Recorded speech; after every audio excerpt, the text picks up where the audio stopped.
मुलांना पत्ताकोबी, शिमला मिरची या गोष्टी खायला खूप कंटाळा येतो. पण तेच जर मंचुरियन थ्रू दिलं तर मुलांमध्ये व्हेजिटेबल्स पण जाणार आणि डिशमध्ये व्हेरायटी पण येणार. तर आजची आपली अशीच डिश आहे. मी सविता स्मार्ट कुकिंग रेसिपी मराठीमध्ये तुम्हा सर्वांचं खूप खूप स्वागत करीत आहे. आणि आज आपण अशीच डिश बनवणार आहोत. ती आहे सोया चिली मंचुरियन. सोयाबीन वडीपासून आपण छान मंचुरियन तयार करणार आहोत. चला मग सुरू करूया सोया चिली मंचुरियन. हे बनवण्यासाठी आपल्याला काय काय साहित्य लागते ते मी तुम्हाला सांगणार आहे. तर इथे मी घेतलेला आहे सोयाबीन वडी घेतलेली आहे, 1 वाटी घेतलेली आहे. त्यानंतर मी तांदूळचं पीठ घेतलेलं आहे. याऐवजी तुम्ही कॉर्नफ्लॉवर, अरारोट, स्टार्च काही पण घेऊ शकता. तर मी इथे तांदळाचं पीठ घेतलं. त्यानंतर मी इथे सोया सॉस घेतला 1 चम्मच आणि इथे मी चिली सॉस, सोया सॉस आणि टोमॅटो सॉस एकत्र करून घेतलेला आहे, कारण मग बनवताना घाईगडबड नको म्हणून. आणि त्यानंतर मी इथे व्हिनेगर घेतलं आहे. व्हिनेगर आपल्याला 1 चम्मच लागणार आहे. त्यानंतर मी इथे व्हेजिटेबल्स कट करून घेतलेले आहे. त्यामध्ये 2 कांदे घेतलेले आहे, हिरवा कांदा घेतलेला आहे, त्यानंतर पत्ताकोबी घेतलेली आहे, त्यानंतर मिरची आहे आणि 2 मिरची अख्खीवाली घेतलेली आहे, शिमला मिरची घेतलेली आहे आणि हिरवी मिरची बारीक करून घेतलेली आहे. त्यानंतर मीठ लागणार आहे आणि फोडणीसाठी तेल लागणार आहे. तर आता आपण काय करायचं, सोयाबीन वडी जर तुमच्याकडे वेळ असेल तर तुम्ही ते भिजवून पण घेऊ शकता. आणि जर चला पटकन खायचं आहे, आता आठवण आली आहे असं तर वाटत असेल तर आपण काय करायचं, सोयाबीन वडीला शिजवून घ्यायचं. तर चला आपण सोयाबीन वडी शिजवून घ्यायची आहे. तर मी ते आपले 1 वाटी सोयाबीन वडी असल्यामुळे इथे मी 3 वाटे पाणी घेतलेलं आहे. आता आपण हे सोयाबीन वडी पाण्यामध्ये टाकून घ्यायचं आहे. तर तुम्ही बघू शकता मी ते पाण्यात टाकलेलं आहे आणि छान ढवळून घेते. तर पाण्यामध्ये फ्लेवर नसल्यामुळे वडीला काही फ्लेवर येणार नाही, तर त्यामुळे मी इथे 1 चम्मच सोया सॉस टाकून घेतलेला आहे. आणि खट्टापणा येण्यासाठी मी छान इथे व्हिनेगर टाकून घेत आहे. 1 चम्मच व्हिनेगर टाकलेलं आहे. आता हे आणि 2 मिरची ॲड केलेली आहे. आता हे आपण छान मिक्स करून घ्यायचं आणि याला 10 मिनटं शिजू द्यायचं आहे. आता तुम्ही 10 मिनटानंतर बघू शकता आपली वडी छान शिजलेली आहे. पाणी पण पूर्ण कमी झालेलं आहे. तर आता आपण गॅस ऑफ करून घ्यायची आणि याला आता थंड होऊ द्यायचं. तर मी हे एका चाळणवर घेतलेलं, त्यामुळे ते लवकर थंड होणार. आता 5 मिनटं याला थंड होऊ देऊ आपण असंच. तर आपल्या आता सोयावडी छान थंड झालेली आहे.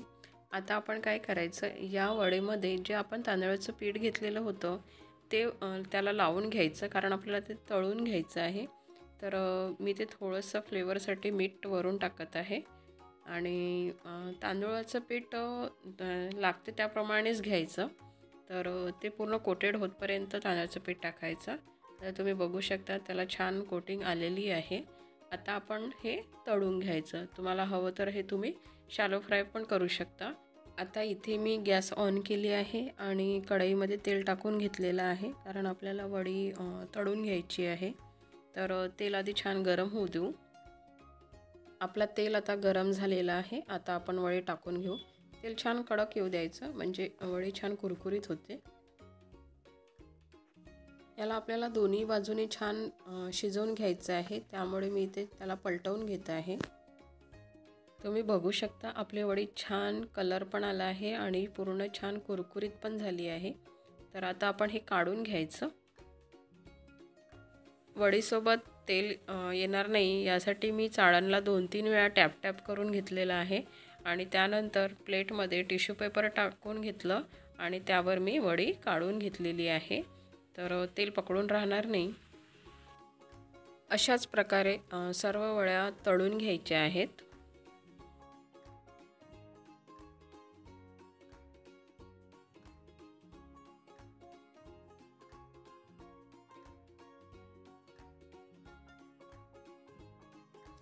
तर इथे आपल्या सोयावडी छान तळून झालेले आहेत आणि छान कुरकुरीत आहेत. तर चला मग आता आपण ही फोडणी टाकून घ्यायचं. तर इथे मी गॅस ऑन केली आणि गॅसवर पॅन ठेवलेला आहे आणि इथे 1 चम्मच ऑइल टाकून घेत आहे आणि त्याला छान गरम होऊ देत आहे.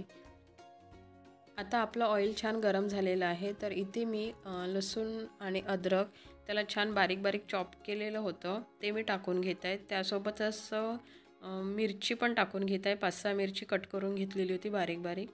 त्यानंतर यामध्ये मी कांदा टाकून घेत आहे. त्यानंतर शिमला मिर्च टाकत आहे आणि सोबतच पत्ताकोबी पण टाकून घेत आहे. आता याला आपण 1 मिनिट परतून घ्यायचं. आता मी यावर हिरवा कांदा टाकून घेत आहे. त्याला पण छान ढवळून घेऊ. हे सगळं करत असताना गॅसची फ्लेम मोठीच ठेवायची, स्लो करायची नाही. छान याला आपण आता मिक्स करून घ्यायचं. आता आपले सगळे व्हेजिटेबल्स छान मिक्स झालेले आहेत. तर आता आपण यामध्ये टाकायचं आहे जे आपण सॉस एकत्र करून ठेवलेलं होतं ते टाकून घ्यायचं आहे. याला पण आता आपण छान मिक्स करून घेऊया. आपलं व्हेजिटेबल्स छान मिक्स झाल्याच्या नंतर आपण यामध्ये अर्धा वाटी पाणी ॲड करणार आहोत. तर मी ते अर्धा वाटी पाणी टाकून घेत आहे आणि याला पण छान ढवळून घेते. तर आता मी यावर अर्धा चमच मीठ टाकून घेत आहे आणि याला पण छान ढवळून घेते. आणि त्यानंतर यामध्ये मी अर्धा चम्मच साखर टाकून घेत आहे, जेणेकरून एक छान फ्लेवर येतो. तर आणि आता आपल्याला हे 2-3 मिनटं याला शिजू द्यायचं आहे.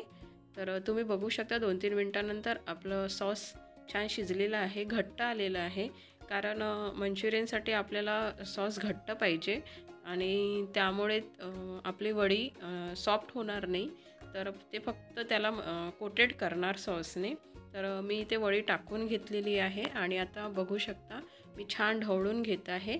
खूप त्याला असं मिक्स करत राहायचं नाही, कारण मग काही वेळा गरम असल्यामुळे वडी सॉफ्ट व्हायला सुरू होणार. म्हणून मी ते फास्टमध्ये याला ढवळून घेते. आपलं सोया चिली मंचुरियन आता तयार आहे. तर मी आता इथे प्लेट तयार करून घेत आहे. यामध्ये मी सोया मंचुरियन टाकून घेत आहे प्लेटमध्ये. आणि आता वरून याला थोडंसं गार्निश करण्यासाठी मी इथे पत्ताकोबीची पानं टाकून घेत आहे. बारीक बारीक चिरलेली पत्ताकोबी टाकून घेत आहे आणि वरून हिरवा कांदा टाकून घेत आहे आणि सोबत सॉस सर्व करत आहे. तर आपली प्लेट तयार आहे. बघू शकता आपले मंचुरियन छान तयार आहेत. अशाच छान छान रेसिपीज बघण्यासाठी माझ्या चॅनलवर नवीन असाल तर सबस्क्राईब करा. रेसिपी कशी वाटली ते नक्की कमेंट्स, लाईक, शेअर करा. Thank you for watching.